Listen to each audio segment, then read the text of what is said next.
Hello and welcome to the Thursday Total Soccer Show. I am Daryl Grove and I'm joined by a man who's always my first draft pick. It's Taylor Rockwell. Hello. Hello, except for today, in which I decidedly will not be your first draft pick. Oh no, I picked you today. Okay. I had my pick of all the podcast co-hosts and I looked down the list and I was like, yeah, we'll go with the usual. Okay. That's good. I'm glad that I remained the usual. That's Tried good. and true. Yep. Tried and true. I mean, that does feel good. When you go into a place and they know your usual, they recognize you, it's nice. So yeah, I appreciate that. It's like the Cheers Boston bar. Sure. Something like that. So it is drafty in here today because we are going to be picking UEFA Best 11, but against each other. Indeed. We're going to draft. We're each going to try and put together our best possible 11. So, why are we doing this? Well, for many reasons. One, we've had people kind of ask questions about like who do we think are the best 11 players in Europe. But it's also CONCACAF and CONMEBOL and Asia and Africa. We're going to do all of those in the future. That is part of it. Is we're starting with one that we know a little bit more about because we're a little bit more familiar with European soccer, and then we're going to try to do this, if nothing else, just to get a little bit more familiar with the names and faces that are likely to be at the 2018 World Cup. That goes for Africa. That goes for Asia. Even South America, you've got new names coming through. We want to learn more about them. 11 Diego Godins. Yes. I think we might neglect Oceania. Is that fair to say? Just the New Zealand starting 11? Yeah. No, there might be some Fiji super striker. Who was Fijian super striker. Togo? I forget who was the other one that made it to the not African Cup editions. That would not make sense. The Confederations Cup? That wasn't New Zealand? Yes. I can't remember who it was, but it didn't go well for them. I know that much. I honestly don't know. All right. I guess tweet at TBRock00 with the answer to that. Oh, thanks for that. Yeah. Okay, Tahiti? Tahiti, maybe? Yes, I think you're right. You're right. Okay, so today, UEFA. That means you have to be eligible to play for a UEFA national team. I'm going to say we're going to take out guys who've retired from international football. Yeah. Is that fair? That was like pre-agreed, right? Yep. I'm pretty sure all my guys are still active. Here's how it's going to work. We're going to sort of flip for who goes first, and then we're just going to each take turns picking players from the pool, and then we'll put our 11s together slowly but surely, and then we'll see who has the best 11. All right, I like it. We're going to should we put a photo out of sort of each of our 11s at the end, and people can let us know why they think mine is the best? Sure. It seems a little bit leading. Why not? Also worth noting that I have left my wallet in the car. Daryl Grove doesn't carry money, so we're going to flip we're in a post-coin society. So we're flipping, if you can hear it, a Cliff Bar. Yeah. So we got branding on one side, nutritional information on the other. Okay. Do you want to call it in the air, or do you just want to assign I want nutritional sides? information. All right, I'll go branding. I'm all about Flash. Okay. And it's nutrition. So Daryl Grove gets first pick with a loud, resounding thump. And I can tell you that there are total carbohydrates in a Cliff Bar called mint chocolate edition, 43 grams. I'm sure everyone was waiting with bated breath. Okay, so here we go. With the first pick of the UEFA Total Soccer Show draft, Daryl Grove selects. There wouldn't be this much ceremony. Listeners can't tell, but I'm making a face because I know who you're going to pick, and it's going to be my number one pick as well, I guarantee you. Eden Hazard? Yep. That was going to be your number one? Yep. All right. How did you know I was going to pick him? Can you see my paper? No, but I just assumed. Okay. Yeah. So here's the reason why. We want to give reasons why each time, right? I'm very mad at you right now. I honestly think Hazard's a little underrated because we haven't seen him in the Champions League, so people aren't talking about him as much, and because Chelsea were running away with the title. You mean recently we haven't seen him in the Champions League? Yeah, there wasn't so much pressure on his performances, it feels like, but he has been incredibly consistent this year. Bad year last year, and whatever was going on with him and Mourinho, I feel like there was something there, right? But remember the year before, he was just as unstoppable. So Eden Hazard is going to be my wizard on one of the wings. I have a formation in mind. And then are you taking Ander Herrera as well because he's still in Ander Herrera's pocket from this weekend? I guess you get a free Herrera. Yeah. Okay. I've loved all of those different memes of Ander Herrera. I love Ander Herrera went so far as to follow Eden Hazard on Instagram and Twitter. That was a good one. I like that. All right, well, since you've gone with Eden Hazard as your first pick, I'm going to go with my other first pick. He's going to anchor my defense. It's Giorgio Chiellini. Wow, Giorgio Chiellini is my first pick. I guess I'll cross him off of my list then, right? Oh, really? You did have him there? All right, that makes me feel better.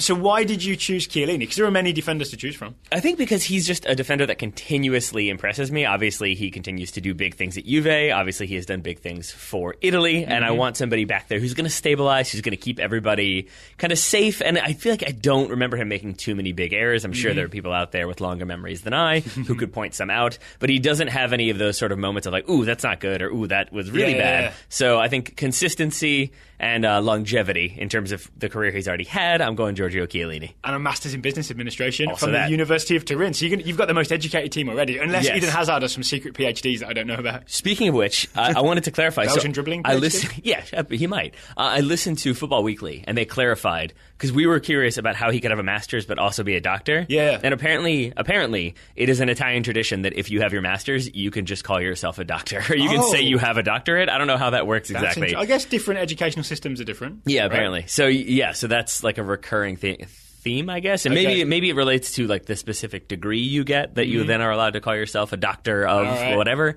But Giorgio Chiellini, Dr. Chiellini, Dr. Chiellini in the back. Okay, so since you've gone with a centre back, that's a surprise to me, by the way. Centre backs off the board early. Amen. I'm going to sort of reveal my formation early by going for a fullback. Okay. With my second pick, I'm going to take Dani Carvajal.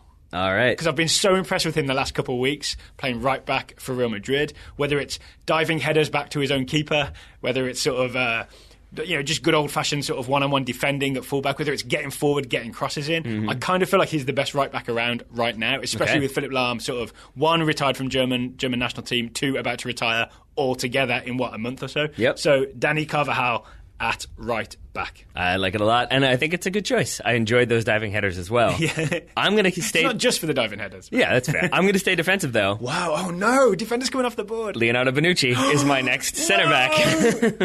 Yep, he was going to be my next pick, so that I was going to break up your partnership. I didn't want you to have the two. I think that might have happened in the past. I think we both rotated partnerships, and we each got. I think we split up Boateng and Hummels, and we split up Chiellini and Bonucci. Not having that this time. Leonardo Bonucci. I'm tempted to take Buffon off the board next, so you can't have the holy sort of trinity of Juve defenders. Well, then it's up to you, isn't it? Oh no. Okay, let me think this over. With my next pick, I'm just trying to hurt you by taking you where you live. Yeah, where I live in defence. Yeah. I actually really was considering having Michael Pazdan because he's my favourite Polish defender. Sure. But I guess, honestly, I'm going to go through with my promise, my threat.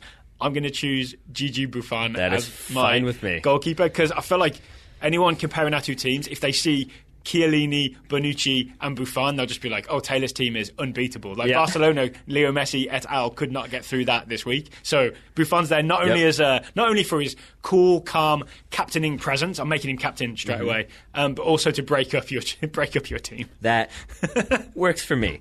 And it's easy to forget how many good goalkeepers there are because you do have those kind of big names dominating, especially around this time in the Champions League. But there are many others out there. My strategy here was to pick goalkeeper last because I thought it doesn't matter who it is. If it's Manuel Neuer, if it's Hugo Lloris, if it's Gigi Buffon, it's all good. But this Juventus thing, I've had to take him off the board to stop you. Okay. Well then, then I'm going to move away from defense then.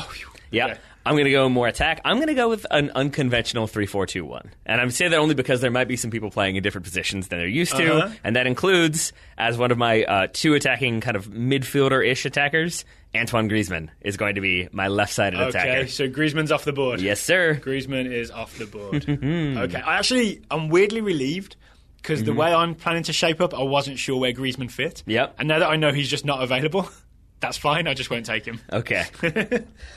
And you already have your two centre-backs, right? So now I can start thinking, three centre-backs. Oh, dear.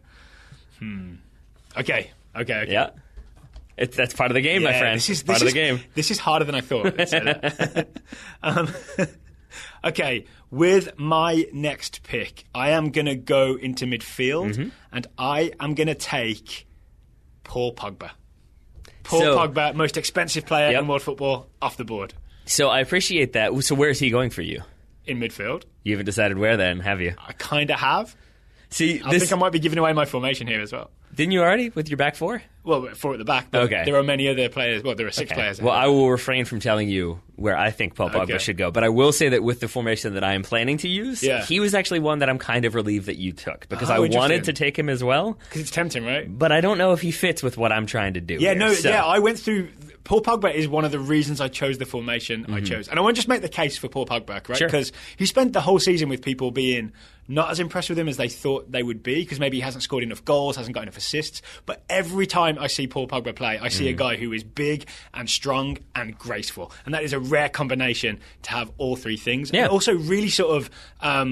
like skillsy, tricksy on the ball, but then really clever and creative with his passing. So I'm a huge fan of Paul Pogba. I have been this whole time. Yeah, I mean, really, it is the strength that stands out to me more than anything else, that he can just ride challenge after challenge after challenge and body people off the ball. It's incredibly impressive, but he doesn't really fit with what I'm trying to do. And instead, I'm going to pick a man with my next pick, Daryl. It's going to break your heart. It's going to break your heart. Nope. N'Golo Kante is one of my defensive midfielders. Oh, he was part of the plan. And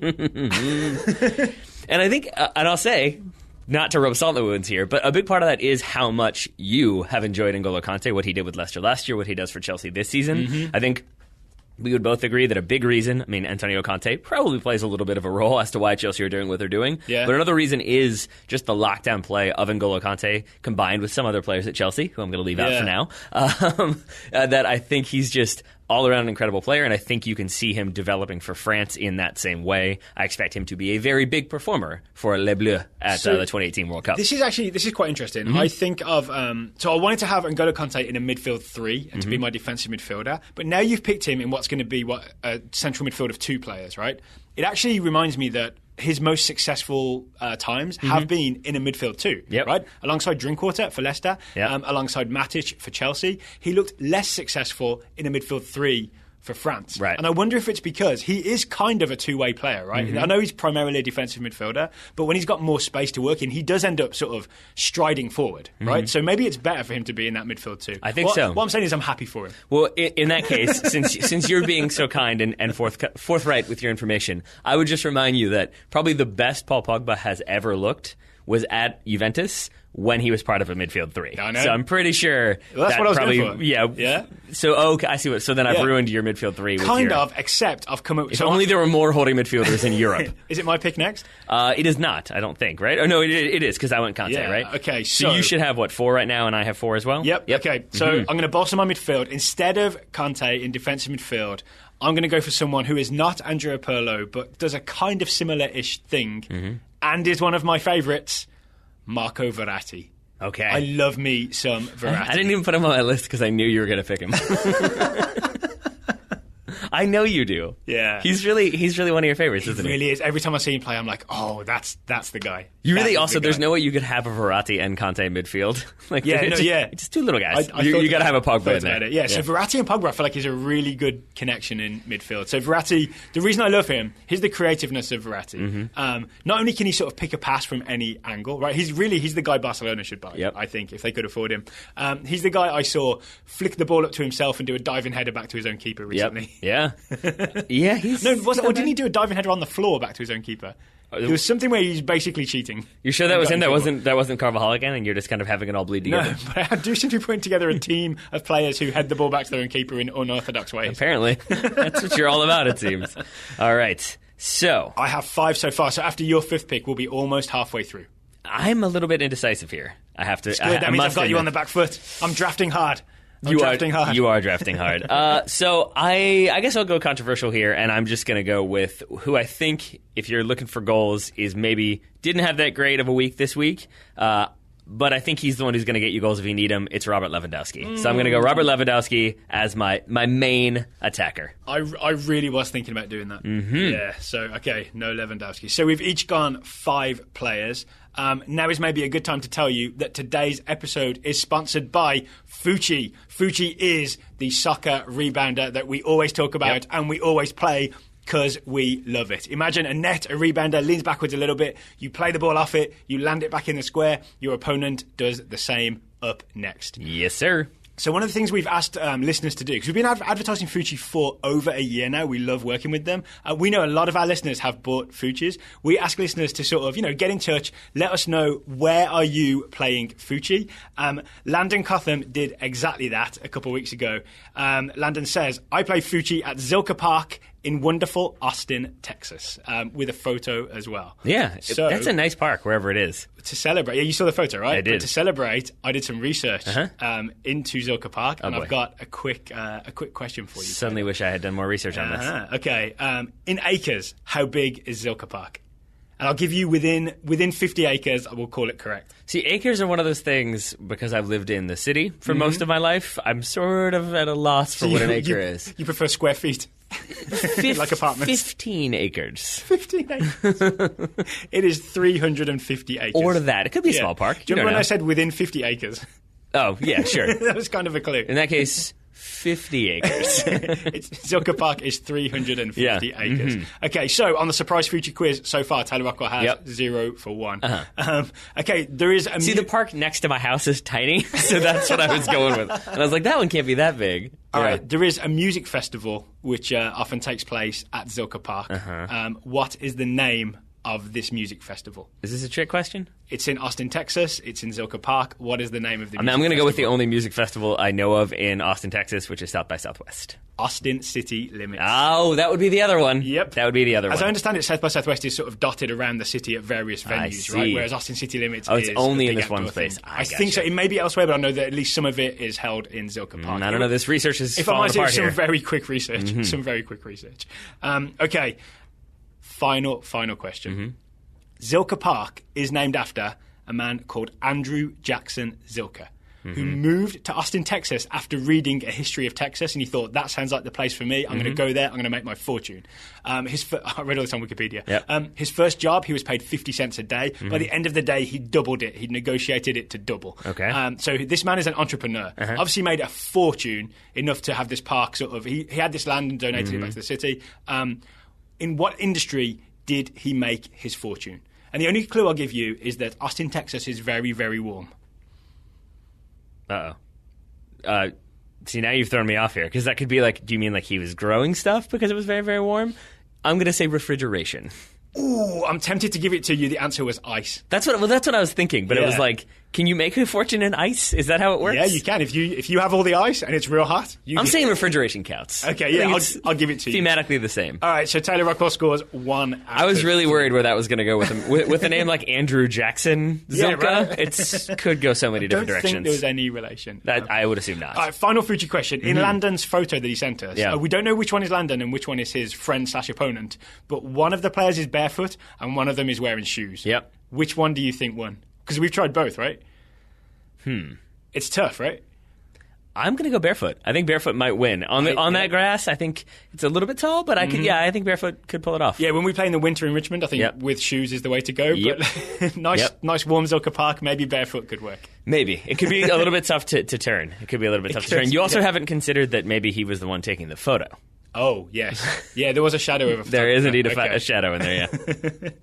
Okay, so if you would like to get a Fuji rebounder of your own, you go to playfuchi.com, playfutchi.com. There'll be a link directly to the product in the show notes. You can get $20.17 off. That's the biggest discount available on a Fuji if you use discount code TSS 2017 at checkout. Playfuchi.com and use discount code TSS 2017 2017 at checkout. Thank you to Fuji for sponsoring today's episode. Thank you to Daryl Grove for putting me on the spot with my Zilker Park quiz. Now let's get back to some animosity in our draft. Is that what we're doing? Okay, so far, should we recap in case anyone sort of lost the thread? Yeah. My team looks like this. I've got Buffon in goal. I've got Danny Carvajal at right back. I've got Marco Verratti as my defensive midfielder. I've got Paul Pogba also in the midfield. And I've got Eden Hazard on the left. And I've got Robert Lewandowski. No, sorry, it's somewhere roaming on the left. I've got Robert Lewandowski up top. I've got Antoine Griezmann as one of the supporting attackers in behind him. I've got N'Golo Kante in the middle, and I've got Bonucci and Chiellini anchoring my defense. All right, my next pick, I am going to go with a slightly unorthodox, and there's a very big recency bias here. My centre forward is going to be Cristiano Ronaldo. Yeah, that's the other obvious candidate there. Watching him this week has me convinced he can play centre forward. Yeah. What is more centre forward than having a quiet game and scoring a hat-trick in the Champions League? I mean, I think there are going to be people out there who are kind of amazed that we've gotten this far. I mean, we've picked 10 players now before we finally picked Cristiano Ronaldo, who is, consensus one of, if not the best players in the world. So why do you think it is that he kind of fell in our estimations there? I think, honestly, for me, I knew I was going Ronaldo or Lewandowski. Yeah. So I was going to just wait and see who blinked first and just pick the other one. Yeah, right? That's kind of where I was. It was the same thing with Pogba for me, where I was like, I kind of want him, but I'm not sure where I'd put him. Yeah, and with Ronaldo, I just don't, like, it's the thing we talked about before, is that he's going to get goals, he can score, but he's also going to have patches where he can't, and he's going to be frustrated, and he's going to be moody. I think, and that's why I wanted a simplistic, happy team. I feel like Robert Lewandowski brings that. All right, so who else you got on your team? All right. This is where it gets tough, because there really are so many options remaining that, like, you could pick any number of names, and that's why I am going to pick Mats Hummels. Mats Hummels. That is my third centre back. I haven't chosen a centre back yet. I'm gonna be running out here. There are plenty remaining. That's true. There are plenty remaining. In fact, now I know I've got easy. I can leave my centre backs till the last two, right? You sure can. If I'm thinking, if you are so inclined, thinking tactically here. Unless I go another centre back as my defensive midfielder. 4 centre backs, Belgium style. Okay, it's time for me to choose my third central midfielder. Mm-hmm. This is tough. Okay, I almost want to tell you exactly who it is. No, I'm going to hold off just in case. I am going to go Luka Modric as my other midfielder. Luka Modric. I had him on my list. Every time I see Modric play, I think, oh, wow, that guy, it is impossible to get the ball off of him. So with a Verratti, Modric, Pogba midfield, I feel like we'll have a lot of possession. Yeah, who's doing the defending in that one? Verratti. Okay. Verratti's the deep-lying sort of defensive midfielder. Gotcha. Yeah. You don't seem convinced. I'm not, because I think that I feel like you haven't watched enough Verratti. Verratti can defend. Well, it's more so that Juventus team. It was like what? It was Pogba being Pogba. It was Vidal with the energy box to box, and it was under Pirlo deep lying. Yeah. So then that would be what Verratti is Pirlo, then Modric is Vidal, and Pogba is Pogba. Yeah, Modric is like a calmer Vidal. All right. And if we're thinking about staying on the field and not getting sent off, that's a win. All right, so you have all 3 of your center midfielders now. Yeah. So where can I hurt you? I can hurt you in the attack. You could pick another centre back. I think I'm going to stick with the attack, and I'm picking as my other in the 3-4-2-1. I should know that for sure. As my other attacker alongside Antoine Griezmann, I am going Arjen Robben. Ooh. An oldie but a goodie. And still a fastie. Yes. Right? Yeah. That's one of the things I was really... I'm not sure why I was surprised, but watching Robben for Bayern against Real, he was he won the penalty, right? Looked really dangerous. Yep. Still looked crazy fast at 33. Yeah, so I still think he's in that top tier of like most dangerous players in the world. Yeah, oh yeah, I think he definitely is. I think he continues to cause problems. You could see defenses in the Champions League in the last 2 knockout rounds both trying to kind of like, how do we like position somebody so he can't cut inside? We should put 3 people here just in case. And even then, it doesn't really work. They did mostly a good job of it, but most teams won't be able to do that. This is true. That's because most teams don't have Luka Modric. Yes, and Christian Pulisic also learned the hard way that you don't let Arjen Robben cut inside. Oh, he can do things. He can do things. He fallen over right, when Robben did it against Borussia Dortmund. Yep. Okay, I'm also going to go a right-sided attacker. Sure. I'm going to go with maybe the only man more successful at Real Madrid than Arjen Robben on the right wing, Gareth Bale. Yeah. Gareth Bale. I feel like people are acting like they forgot about Bale. Wow. Wow. Deep cut. Because he didn't play this week. But you forget that before Pogba, he was, the most expensive player in the world? Yeah. He lit up Euro 2016. He's also, the thing that really impressed me at Euro 2016, Gareth Bale, was how unselfish he was, like selfless for that Wales team. Do you remember all those stories about how he didn't act like a star? Like he was very willing to just do whatever job Chris Coleman said he had to do. Yep. So Gareth Bale's going to do that job for me. Whatever job I say he has to do for my team, he'll do it for me. All right. And that job will be dribble at people and score. Well said. Go on, Bailey. All right, well then with my next pick, I'm going to shore up my midfield, the center of my midfield. And even though I did kind of point out that it's not great to not have big guys if you're doing that, I'm still going to go maybe short-ish guys in the form of, I've already got Conte, I'm going Toni Kroos as well. He's not that small. He's not, but compared to Paul Pogba or like Timo Bakayoko, who's another one who I kind of wanted to include here, although that's a bit premature. Yeah. That he might be like my first alternate, but it's going to be Toni Kroos. I was secretly, when I chose Modric, I was sort of going back and forth in my head whether him or Toni Kroos. I'm so impressed with that Real Madrid midfield. Yeah. And even, do you know the goal that the second Ronaldo goal where he's offside, and I think it's the Ramos cross. Yep. The play before that, Toni Kroos sprays the ball out right, gets it back in the middle, sprays the ball out left, and then so Toni Kroos is the man who can sit in the middle of your team and spread the ball around. And now I want him. Thank you. Can we talk trades? Maybe? No.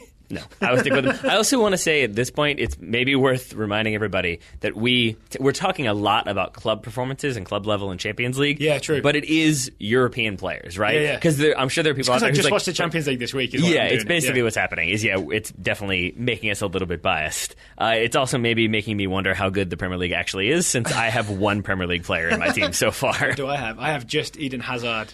Yeah. Yep. And Paul Pogba. I got okay, two. so you got two. Yeah. You got two. Okay. Got two. Well, maybe I'll balance that out with my next pick. But first, you're up, my friend. Well, I want to hear about Tony Kroos. Does it come with a pronunciation guide? Tony Kroos? Tony Kroos? Kroos? Yeah, I don't know. I think the last one I just did, was it Kroos? Sure. You got to sing it. Or Tony Kroos. That's fine with me as well. Okay, so as a reminder, at this point again, I have Buffon in goal, I have Carvajal at right back, I have Verratti at defensive midfield, I have Modric and Pogba ahead of Verratti, I have Gareth Bale on the right, Eden Hazard on the left, and Cristiano Ronaldo as a centre forward. Mm-hmm. That means I'm missing 2 centre backs and a left back. Yep. You've already chosen all your centre backs, unless you do some weird thing. I am going to choose my left back. It's going to be David Alaba. Okay. Of course it is, right? David Alaba, my left back. All-star, up and down the wing. Plenty of defending, great at crossing, can shoot from distance as well. David Alaba, ladies and gentlemen. I had him on my list and I forgot I had him. That was a good pick by you, because I'm really not... Where would he go for you? Would he be in one of your wingers? Yeah. Oh, he would have been a good wing back, yeah. Oh, and really there aren't... I feel bad for you. No, you don't. You liar. It's tough. I'm not sure who I'm going to go with at my left wing back, because I've got to do left wing back, right wing back, and goalkeeper. And I'm going to go goalkeeper, and I am going to go Hector Bellerin. That's who I'm picking as my right wing back. I think he has the pace to get up and down that field and handle that responsibility, so that's who I'm going with. When we play this back, someone's going to hear you say, I'm going to go goalkeeper, and I'm going to choose Hector Bellerin. Oh, yes, sorry. That is not what I meant to say. I meant to say I'm going to go right wing back. There'll have been some people very, very, very confused. Yeah, not what I meant to do there. Yes, my right wing back, Hector Bellerin. I was like, he can play right wing back. That's what I thought your face was about. I was like, come on now. Yeah. Fastest goalkeeper there is. It was between him and Kyle Walker, actually, for right wing back. I had Walker on my list as well. I think he's the only English player that came close, which is really weird. Because you don't think of him as one of England's best players, but position-wise, he's up there in terms of top right back. I almost had John Stones as one of my centre backs. Did you really? No. You're a bad man. You're a bad man. All right, 2 picks left, my friend. Okay, so it's finally time for me to choose a centre-back. My heart still says Michael Pazdan. My head says Sergio Ramos. All right. Because Sergio Ramos' head in the dying minutes of a game is a very useful weapon to have. Yes. I like that you're feeling the need to try to justify this as though it needs to be justified. So Sergio Ramos, the incredibly clutch center back who's captain Real Madrid, captain Spain, scores critical goals. Yep. Versus the Polish guy that you like from that one tournament. I really love the way Ramos steps. He takes big risks and gets big rewards for it. Great side parting, Sergio Ramos. My good-looking centre-back. Do you feel like our understanding or his reputation has changed a little bit over the years? Because there was a time... he used to be dodgy right-back. Yeah, exactly. Yeah. Or suspect, sometimes he's going to step and be too aggressive and get a red card, but sometimes he'll pull off an amazing tackle. I think that is what used to happen, and he's refined it a little more, so now he still often does step, but it's not as risky because he's got it down to a science. It's almost... Sergio Ramos. It's almost like the slow departure of Pepe has maybe... just calmed him just a little bit. Pepe not being there week in, week out. Maybe he's just a little more rational in his decision making. So that means what? That was your final selection then? No, I've got one more centre back to go. You should have another player to go as well. I do. I've just already written his name in. That's why I was confused. It is, as my left wing back, Jordi Alba. Yes, because, first of all, my first Barcelona selection. Maybe we can explain that afterwards, but it's basically what? Some of their best players are South American, so that's why the front 3 doesn't feature. Yeah, no, I kept thinking Messi, Neymar, Suarez. It feels weird, right? It feels weird. I guess when we do the South America show, we'll be talking about those guys. Probably. That's a safe bet. Yes, but in terms of an attacking fullback who basically is going to be playing as a wingback. For me, it's going to be Jordi Alba because he can do the defensive job, but obviously we've seen him many, many times throughout his career getting forward, contributing to goals, scoring goals himself, and really just causing problems for defenses. I want to say underrated at Barcelona. There's so much time spent talking about sort of how they have a problem at right back. No one ever says they are solid at left back. Yeah. It's easier to point out problems, right? I think so, yeah. Okay, that leaves me with just one more centre-back to choose. I think I am going to go for Jerome Boateng over Gerard Piqué. Mm-hmm. Yeah, that was my final choice, was Boateng versus Piqué. I understand that Piqué is great and has this great reputation. I don't know. The more I see Boateng, the more I just trust him to win balls before Piqué. Okay. It's fine. We're talking fine margins here. Yeah. But Boateng's in. I think I had him underneath Ramos. So did you? Okay. I think it's okay. You got my fourth and fifth choices. And that leaves me with goalkeeper. Yeah. Hector Bellerin? Are we going with current situation? Current situation? Does that factor into this decision at all? It depends what situation means. It depends on the fact that Manuel do you Neuer... want to choose Peter Shilton? Manuel Neuer is probably going to miss the rest of the season. Oh, no. With injury. You can't penalise him for injury. All right, fine. I'll take Manuel Neuer. How can you be so upset about taking Manuel Neuer? Because I feel like I should take David De Gea. You should be celebrating. I love me some David De Gea, but it really does have to be Manuel Neuer. The David De Gea would definitely be like some homer bias there. Yeah. In reality, Manuel Neuer, we've seen everything he can do, including help jumpstart attacks by playing 40 yards off of his line and coming off to be a sweeper keeper. That amazing stiff arm save he made in the first leg Yep. against Real Madrid, that was something special. Yeah, and I think, you've got Mats Hummels there, so they have that sort of relationship already. Mm-hmm. Then Bonucci and Chiellini, they know what they're doing. They'll all bond into one of the most core defensive units you can possibly imagine. All right. Okay, so final teams. Mine looks like this. It's Gigi Buffon in goal. Yep. I have a back four of Ramos and Boateng as my centre-backs, which I'm surprisingly happy with, considering I had to go fourth and fifth pick on the centre-backs because you had the first three. Carvajal at right-back, which I'm real happy about. David Alaba at left-back, which I'm super happy about. That's a good one. I've got a midfield three of Marco Verratti, Luka Modric and Paul Pogba. Get the ball off of us if you can. I've got a front three of Cristiano Ronaldo in the centre, Gareth Bale on the right, and Eden Hazard on the left. I'm a happy man over here. All right. I can't wait for Gareth Bale and Cristiano Ronaldo to start feuding for you.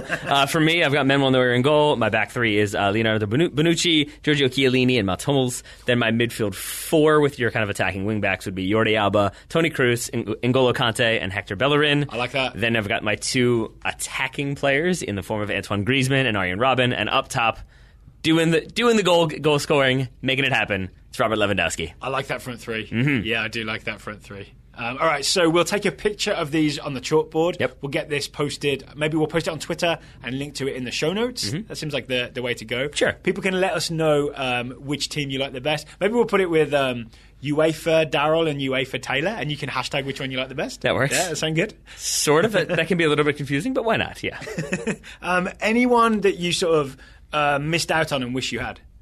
No, I mean, because there's so many options available. You could have thrown in Romelu Lukaku, for example, if you're going with a big, kind of bruising striker who can get those goals. That's an interesting one. I had him on my long list. The way I did this, I had a long list and then a short list, so I wasn't confused for the draft. The reason I don't think he made the short list is because we haven't seen him in Champions League action. Right. And I think, did he ever play for Chelsea in Champions League? I don't think he did, right? So for some reason, he's not quite in that elevated status for me. Mm-hmm. He also hasn't had a lights-out tournament, right? So it's not quite there yet in the way that you've seen with Lewandowski or Cristiano Ronaldo or someone like that. Yeah, I think that's fair. I think, and then we talked about recency bias a couple times in this episode. I think because they're already out of the Champions League, because their season maybe hasn't gone the way we would have expected. I'm talking about Man City, and I'm specifically talking about Kevin De Bruyne, who I think in any other, maybe 3 months ago, we would have said that's an automatic starter. He's going to come tear it up. But it just hasn't been the best of seasons for him due to injury and kind of Man City still figuring things out. I weighed Kevin De Bruyne on the right wing maybe instead of Gareth Bale. It's probably a slightly more natural fit, right? So maybe De Bruyne, but it was too hard to leave out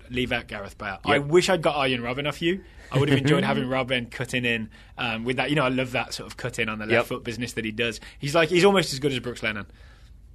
Yeah, I'll give you that. I had to think about it for a minute just to decide if I agreed. And really, I do. I talked about it previously. I really do think Timo Bakayoko is going to be an amazing player. Already is a very good player, but I think he's going to be one of those players that commands a lot of money this summer or next. Kagawa would like to agree with you, but he just got knocked over and he didn't get to finish his sentence. Exactly. The one guy I'm surprised I didn't end up with is Sergio Busquets, because I went for this deep-lying playmaker and I had Verratti instead. I'm not entirely sure why I did that, other than just I love Verratti. I love me some Verratti. Yeah, I mean, I definitely. Was it just Barcelona on a bit of a down recently?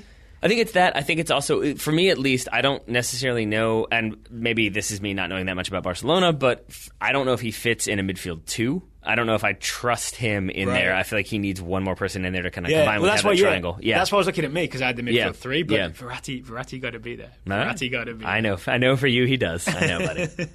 And I feel weird, as I already said, not including David De Gea. But between De Gea and Manuel Neuer, it's got to be Manuel Neuer. One noticeable thing as well is if we'd done this 18 months ago, Andres Iniesta would have been like high on the board, right? And it seems to me that maybe Iniesta has fallen a little bit. Yeah, absolutely. Yeah. I mean, age will do that. Age will do that.